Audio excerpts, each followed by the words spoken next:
വിവേചനപരവും മൗലികാവകാശ ലംഘനവും വഖഫ് ബില്ലിനെതിരെ കോൺഗ്രസ് സുപ്രീം കോടതിയിൽ. രാജ്യസഭയിലും ലോക്സഭയിലും വലിയ ഭൂരിപക്ഷത്തോടുകൂടി വഖഫ് അമെന്റ്മെന്റ് ബില്ല് പാസ്സായപ്പോൾ തന്നെ കോൺഗ്രസിന്റെ ഭാഗത്തു നിന്ന് വന്ന ഒരു പ്രഖ്യാപനമാണ് ഇതിനെതിരെ ഞങ്ങൾ സുപ്രീം കോടതിയിൽ പോകുക.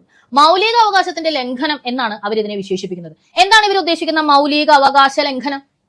കാണുന്ന ഭൂമിയെല്ലാം വഖഫായി പ്രഖ്യാപിക്കാമെന്നും മറ്റുള്ളവരുടെ സ്വത്തുക്കളെല്ലാം ആ പേരും പറഞ്ഞ് കയ്യേറാമെന്നും 2013 വന്ന ഒരു അമെന്റ്മെന്റിലൂടെ ആണല്ലോ ഇവരെ ഉണ്ടാക്കി വെച്ചത് ഈ കോൺഗ്രസ്.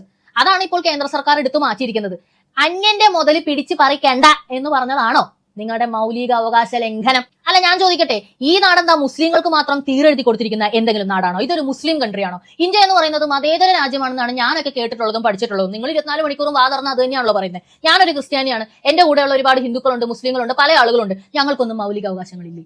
50 വർഷം മുമ്പ് ഞാൻ കാശ് കൊടുത്ത് അല്ലെങ്കിൽ എന്റെ അപ്പം കാശ് കൊടുത്ത് വാങ്ങിച്ച ഒരു ഭൂമി ഇന്ന് ഞാൻ കരമടച്ച് ക്രയവിക്രയം നടത്തിക്കൊണ്ടിരിക്കുന്ന ഒരു ഭൂമി നാളെ ഒരുത്തം വന്ന 500 കൊല്ലം മുമ്പ് ഇത് വഖഫിന്റെ ആയിരുന്നു, അതുകൊണ്ട് ഇന്ന് വഖഫിന് കൊടുക്കണം എന്ന് പറഞ്ഞാൽ ഞാൻ വിട്ടുകൊടുക്കണം. എന്റെ റവന്യൂ അവകാശങ്ങൾക്ക് എന്താണ് വില? എന്റെ മൗലിക അവകാശത്തിന് എന്താണ് വില? എന്റെ പൗരാവകാശത്തിന് എന്താണ് വില? മതം നോക്കാതെ എല്ലാ പൗരന്മാർക്കും ഇതെല്ലാം പ്രദാനം ചെയ്യേണ്ട ഉത്തരവാദിത്തം ഈ നാടിനില്ലേ? ഒരു പ്രത്യേക മതത്തിന് മാത്രം കാണുന്ന സ്ഥലങ്ങളെല്ലാം കയ്യേറി പിടിക്കാനായിട്ടുള്ള ഒരു അവകാശം കൊടുത്തതിലൂടെ സത്യം പറഞ്ഞാൽ നിങ്ങൾ കോൺഗ്രസ് വഞ്ചിച്ചത് ഞങ്ങളടക്കമുള്ള മറ്റു മതസ്ഥരുടെ മൗലിക അവകാശങ്ങളെ അല്ലേ? ഞങ്ങൾ എവിടെ പോണം ഇതിന് ചോദ്യം ചെയ്യാൻ?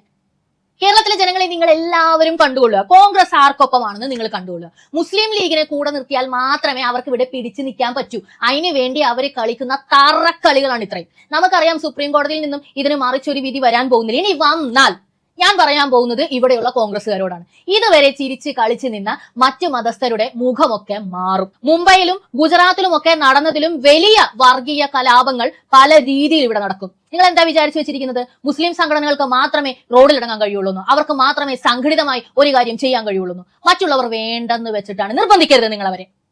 മുനമ്പത്ത് ഇന്ന് വരെ അവർ രക്തച്ചൊരിച്ചിൽ ഇല്ലാതെയാണ് ഒരു സമരം നടത്തിയത്, സമാധാനപരമായി അഹിംസയുടെ രൂപത്തിൽ.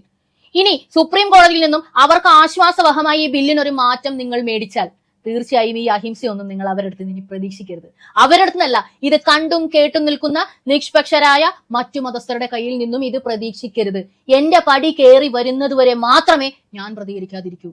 എല്ലാവരുടെയും പടി കയറി വരുമ്പോൾ ആളുകളുടെ മട്ട് മാറും, ഭാവം മാറും, ഈ പറയുന്ന രാഷ്ട്രീയം മാറും, മതം മാറും. അവനവൻ എന്നത് വരുമ്പോഴത്തേക്ക് കോൺഗ്രസിന് ഇവിടെ നിലനിൽപ്പില്ലാതാവും. അതിലേക്കൊന്നും പോകാതിരിക്കാൻ ദയവ് ചെയ്ത് ആ ബില്ല് എന്താണെന്നൊന്ന് പഠിക്ക്. 900 പേജസ് ഉണ്ട്.